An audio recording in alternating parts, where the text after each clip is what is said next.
Patient है, ये जमीन नहीं है, ये तो फर्जी है, ये तो आए ही है ये करने, ये तो टेररिस्ट है। कह नहीं पाए, कहना नहीं चाहिए, पर ये टेररिस्ट है और इनको हम वीआईपी ट्रीटमेंट दे रहे हैं और खाना पीना ये अपनी लगा रहे हैं, अपना रिसोर्सेज इन पे एग्जॉस्ट कर रहे हैं, अपने डॉक्टरों को बीमार कर रहे हैं, इनके लिए अपना खाना खत्म करा रहे हैं, होटल का बिल पे कर रहे हैं, हम लोग रोज लाख सवा लाख रुपया होटल बिल पे कर रहे हैं। इन लोगों से कितनी डॉक्टर क्वारंटीन जा रहे हैं, तो इनकी वजह से तभी तो कह रहे मैम तो ये नहीं है। तो हमारे पास एक मरीज था पॉजिटिव, वो भी चला गया, बड़ा शरीर एनआरआई था, चला ठीक हो गया, कोई नहीं था। अब इनके लिए हमारे सारा रिसोर्सेज तो इनके लिए आप कहिए, हमारे 100 किट यूज हो रहे हैं, एक किट का दाम हमको तो सब्सिडाइज मिल रहा है 500-700 रुपए का, पर एक किट का दाम गवर्नमेंट को 2500 रुपया पड़ रहा है। अब वो सोचिए 2500 और 100 किट रोज इनके लिए, ये नहीं हो तो हमें किट चाहिए नहीं, कोई नहीं होता, जीरो है। एक ओम प्रकाश भर्ती तो क्या है, करेंगे हम लोगों को कुछ नहीं करना, अभी उसकी रिपोर्ट नहीं आई है मैम। तो फिर एक ओम प्रकाश और भर्ती है, अच्छा है बेचारा, वो अपना बंद करके है तो बेचारा। मैम बताइए फिर जमातियों का फिर क्या करेंगे, भैया इसके लिए क्या करेंगे? मैं वैसे तो सोच रही हूँ कि आप कहीं लीक मत करिएगा, हेल्थ मिनिस्टर से बात करेंगे, डॉक्टर हर्षवर्धन से बात करेंगे। हम एक लेटर लिख दीजिए ना उनको, लेटर एक लिखिए तो उसके क्योंकि यहाँ तो ये लोग कोई नहीं सुनेंगे, डरते भी हैं। डीएम तो वही मुख्यमंत्री के आदेश चल रहे हैं, मुख्यमंत्री कहीं ना कहीं अपीजमेंट वाला मार्ग अपना रहे हैं। नहीं तो आप उसकी, आप लोग कोई रिकॉर्ड तो नहीं कर रहे? अरे नहीं रिकॉर्ड करो, आप बात करेंगे। वो अपीजमेंट है, इनको भर्ती करना है, इंजेक्शन लगवा दीजिए एक एक करके धीरे धीरे। यही तो गाजियाबाद का जिक्र करते हुए आप एक लेटर उनको लिख दीजिए, जिनको जेल में डालना चाहिए। आप यहाँ लाके इलाज कर रहे हो, दूसरों को इन्फेक्ट कर रहे हो, खाना पीना खिला रहे हो, दवाइयाँ बर्बाद करो, मैनपावर बर्बाद करो, किट बर्बाद करो, सपोर्ट नहीं कर रहे। दवाई से ज्यादा हमारा किट बर्बाद हो रहा है। इन पे जितनी बार हमारे 22 मरीज के लिए घंटे घंटे किट उतार के लोग दौड़े हैं। अब 1 घंटे में एक किट भरा है, हजारों रुपए का नुकसान है। ये हमें कहना चाहिए था ये जी टीवी इंडिया टीवी पे कि एक घंटे किट पहन के लोग उतार दिए, भाग गए। किट 2500 का किट। अब आप सोचिए, जिनको आपको 1.5 घंटे जेल में डाल के एकदम क्या बोलते हैं आइसोलेशन, वहाँ सॉलिटरी कन्फाइनमेंट में रखना चाहिए, आप आइसोलेशन वार्ड में रख रहे हो। आइसोलेशन में भी अलग रखा जाता है, पर खातिरदारी के साथ। नहीं जमातियों का मुकदमे का दर्ज हुए ना, होता है जहाँ पे जमातियों का मुकदमे बहुत दर्ज हुए ना, एनएस क्या चीज जो बदतमीजी करना डॉक्टर से, तो वैसे यहाँ भी होना चाहिए। क्यों ये कर रहे हैं? अच्छा, क्या इतना इनको समझ नहीं आता? योगी जी को आदेश देना चाहिए कि ये जमाती के लिए कोई भी हमारे मैन पावर रिसोर्सेज स्टेट का, गवर्नमेंट का नहीं यूज होगा। बस हम बता दें, इनको 2 मिनट में दौड़ा दें।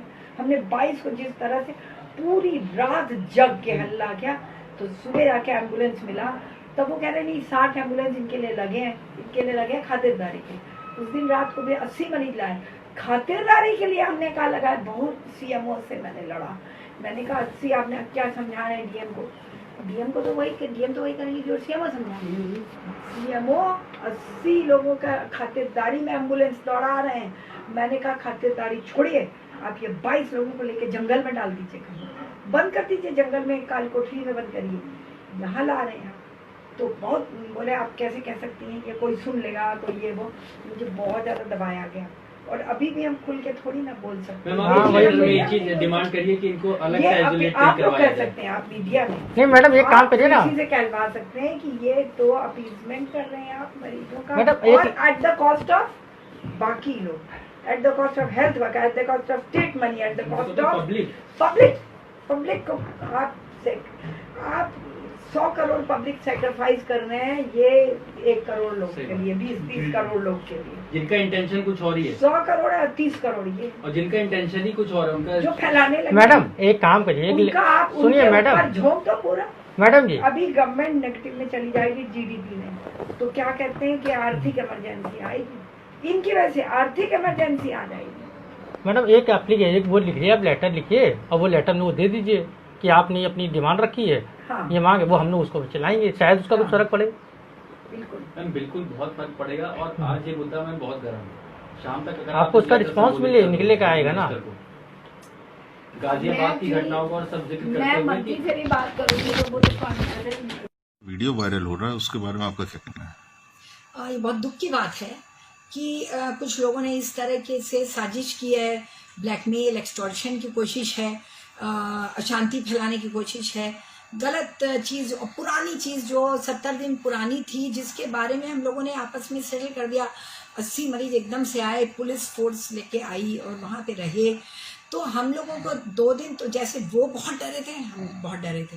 ड्यूटी हम करते नहीं, हमारे स्टाफ करता है, हमारे डॉक्टर, जूनियर डॉक्टर वगैरह सब कर रहे थे, लेकिन उनके 80 के सामने हमारे 5, 6, 8 लोग एक बार में ड्यूटी पे थे और वो लगातार, वो लोग भी परेशान थे, टेंशन में थे कि इतने लोगों को कैसे मैनेज करेंगे। इतने अगर 80 मरीज इकट्ठे आ जाए, वो भी नॉर्मल होते हैं, कोरोना के वजह से आए थे, कोरोना सस्पेक्ट। तो वो दोनों तरफ से वो लोग घबराए थे कि हमें पता नहीं यहाँ पर जेल में ले आए, कब छोड़ेंगे, खाना पीना सब रहना आराम से देंगे कि नहीं, कब हमें छोड़ेंगे और कब तक हमें ये इलाज क्या चीज़ का करेंगे, क्योंकि उनको कोई बीमारी नहीं थी और वो उनको कोरोना नहीं समझ में आया, कई लोग को नहीं समझ में आया। तो हम लोगों ने फिर बहुत ज़्यादा, हम लोग भी टेंशन में रहे, बहुत परेशान रहे और थोड़ा मिसबिहेवियर उनके तरफ से हुआ। तो वो क्योंकि बहुत ज़्यादा नंबर्स में थे और उनके कोई स्कैनिंग नहीं, सामान वान अंदर लेके गए, ऊपर तक गए, 3 मंजिल की बिल्डिंग अकेले, जहाँ पे ग्रिल डोर्स बंद हो गया, डॉक्टर सब हेल्थ केयर वर्कर अंदर थे। तो दोनों तरफ से इतनी ज़्यादा एंग्जाइटी और इतना ज़्यादा टेंशन था शुरू में कोरोना का, तो किसको भी नहीं मालूम था ये क्या मोड़ लेगा क्या। तो उस टाइम हमारे कुछ बयान को दबाव में डाल के स्टिंग करके, कोई मेरा इंटरव्यू नहीं है, कोई बयान नहीं है और ये कोई रिकॉर्डिंग हमारे संज्ञान में नहीं है। ये एक तरह का स्टिंग सुपर इम्पोज करके, मॉफ करके, प्रोवोक करके, बीच में बोल के, और इन लोगों ने माहौल बिगाड़ने की कोशिश की है। इन लोगों को तो सख्त सजा मिलनी चाहिए क्योंकि ये इन्होंने बहुत गलत किया है। मैं तो हमारे किसी कम्युनिटी का नाम नहीं लिया, इस कम्युनिटी से तो मेरा खास प्यार है। ये मेरे कई बच्चे हैं मुस्लिम, मेरे सगे ये भाई बहन हैं मुस्लिम, मेरे स्टूडेंट्स रहे हैं जिनके लिए मैं जान देने को तैयार थी हमेशा। और हमारे इतने मरीज हैं जिनको मैं स्पेशली आउट ऑफ क्यू इनको देख के, इनको दवाई, इनको हर चीज प्रोवाइड करती हूँ क्योंकि इनकी फ्लाइट थोड़ी ज्यादा खराब होती है, तो मैं इनको देती हूँ बजाय दूसरे किसी को। ये मेरे सगे संबंधी की तरह से हैं और मैंने कभी नहीं, मैं तो डॉक्टर हूँ, कभी मैंने ये सोचा ही नहीं, न मेरे दिमाग में आया न कुछ। एक प्रेशर में काम किया, 2 दिन में सारा सेटल हो गया। मैंने मीडिया में भी दिया कि इन्होंने माफी भी मांगी, कई मौलाना बहुत लोग आ गए जो हमारे जान पहचान के भी आए, मीडिएट किया, जो मुस्लिम्स थे उन्होंने मीडिएट किया, खाना पीना भी बहुत लाए क्योंकि इन लोगों को बहुत ज़्यादा ज़रूरत है। तो होती है कि इंसान वहाँ पे 24 घंटा रहेगा। हमारा एक गरीबों का अस्पताल, गवर्नमेंट हॉस्पिटल है, इतना हमारे पास प्रोविजन हम लोगों ने जुटाया सरकार की मदद से और एक प्रोटोकॉल बना, उसमें टाइम लगता है, एकदम से सब कुछ नहीं होता। फिर सारा कुछ हुआ, ये खुशी खुशी रहे, माफ़ी भी मांगा, थैंक्स भी दिया। आप ये सोचिए 21 दिन मिनिमम रहे, कहीं तो इससे ज़्यादा रहे जब तक नेगेटिव नहीं हो गए, 1.5 महीना लोग रहे पर कहीं कोई शिकायत नहीं, कुछ नहीं। यही मैंने मीडिया में भी दिया कि हाँ कोई शिकायत नहीं है, ये माफ़ी मांग के अप्रिशिएट करके गए। हम लोग ने इनको थैंक्स दिया और इन्होंने हमें धन्यवाद दिया। हमारे कई लोग लिख के गए, हमारे ज़िंदगी भर का रिश्ता कई लोगों से जुड़ गया कि चलो ये यहाँ पे हमारे साथ इतने दिन रहे। फिर इस तरह की हरकत 70 दिन बाद, जबकि ये इनमें से एक आदमी कुछ ना कुछ एक्सपेक्टेशन लेके आए, ब्लैकमेल करते रहे हमेशा, ये कुछ ना कुछ कहते रहे। इन्होंने मेंशन भी किया था कि आपका कोई वीडियो है, तो मैंने सोचा मैंने ऐसा कोई काम किया है नहीं, कौन सा वीडियो है, जो मर्जी करें, किसी प्रेशर में हम नहीं आए और ऐसा सवाल ही नहीं है। मैंने कहा ऐसा क्या है, तो इन्होंने 70 दिन बाद एक पुरानी बात को लेके जो सॉल्व हो गई, जो 2 दिन के अंदर रिश्ते बन गए। बीच में और कुछ लोग आए, वो भी ऐसे किए थे नए लोग, उनको पुराने लोगों ने कंट्रोल कर लिया, वो भी बात खत्म हो गई। ब्लैकमेल किस बात को लेकर करते हैं? ये सोचते हैं कि हम प्रिंसिपल हैं, यहाँ पद में हैं, तो हम इनको कोई बहुत कुछ ठेका दे दें, हम इनको वो दे दें, कोई ओब्लाइज कर दें ऐसा।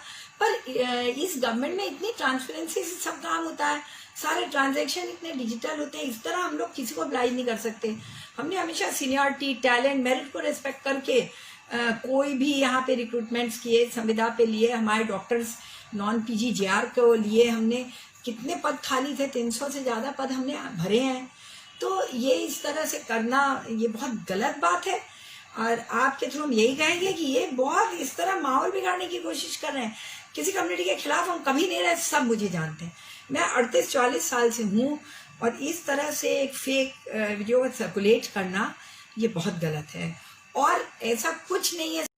अपने सारे मुस्लिम भाई बहन, हमारे जितने समाज के लोग हैं, पूरे मुस्लिम समाज, पूरी दुनिया के हाजी जी के सामने उनके भावना को ठेस पहुंचाने के लिए माफ़ी मांगती हूँ। और ऐसा कभी नहीं होगा। हमेशा जैसे सेवा में हम लगे रहे हैं 38 साल से, जब से डॉक्टर बने 44 साल हो गए, तो मैं 38 साल से तो पूरे अपने अस्पताल के जरिए, पूरी सरकारी सेवा के जरिए पहुंचाती हूँ लाभ, वही करती रहूँगी, सेवा करूँगी, दिन रात सेवा करती हूँ। अब 24 घंटे कभी भी किसी को ज़रूरत हो तो मैं सेवा करूँगी, इसके लिए आप बेफिक्र रहिए। कभी मेरी बात को बिल्कुल ध्यान न दीजिएगा, और माफ़ करके, और मुझे माफ़ करिए, मैं आपके सेवा में वैसे ही लगूँगी, बिना भेदभाव, बिना मन में कुछ, बिना, निरंतर, बिल्कुल।